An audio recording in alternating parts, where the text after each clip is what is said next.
मैं एक उस्ताद हूँ और मैं इस नज़रिए पे काम कर रहा हूँ कि दुनिया में जो मासूर बच्चों का आलमी दिन 3 दिसंबर को मनाया जाता है, ये बहुत गलत है। इस एक फ़िक्रे ने माशरे में बहुत नेगेटिविटी और वालिदैन में बहुत मायूसी को फैलाया।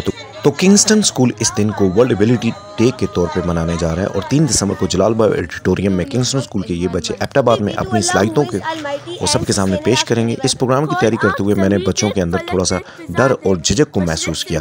तो इस डर और झिझक को निकालने के लिए मैं बच्चों की जो परफॉर्मेंसेस थी उनको रोड पे लेके आया। इन बच्चों ने रोड पे लोगों के सामने अपनी परफॉर्मेंसेस पेश की। शुरू में ये बच्चे बड़े डरे हुए थे, लेकिन आहिस्ता आहिस्ता इन्होंने अपने इस डर को काबू पा लिया, जिसको पब्लिक ने बहुत पसंद किया और इन बच्चों के अंदर से वो डर ख़त्म हुआ।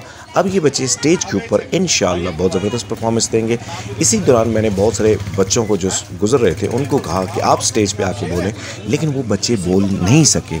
इस प्रोग्राम को हम भरपूर तैयारी के साथ कर रहे हैं और मैंने इस कोशिश की कि इन बच्चों की हम एबिलिटीज़ को लोगों के सामने दिखा सकें और बताएं कि ये फ़िक्रा नहीं इस्तेमाल करना चाहिए कि माजूर बच्चों का आलमी दिन। ये बच्चे किसी से भी काम नहीं है, सिर्फ ज़रूरत एक अच्छे मौके की है, अच्छे उस्ताद की है, अच्छे स्कूल की है, अच्छे माहौल की है और लोगों की हौसला अफजाई की है। इन बच्चों ने माशाल्लाह पब्लिक के सामने बहुत ज़बरदस्त कारकर्दगी दिखाई।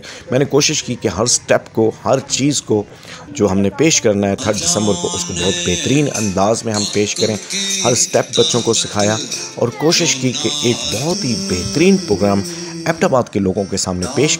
हज़रत अली फरमाते हैं कि डर से निकलने का एक तरीका ये है कि डर के अंदर घुस जाए। किंगस्टन स्कूल हर साल की तरह इस दिन को, इसके हर स्टेप को, इसके कंटेंट को, इसके तमाम आइटम्स को बड़ी मेहनत से तैयार करते हैं ताकि हम इस नज़रिए को बदल सकें कि माजूर बच्चों का आलमी दिन नहीं कहना चाहिए, वर्ल्ड एबिलिटी डे कहना चाहिए।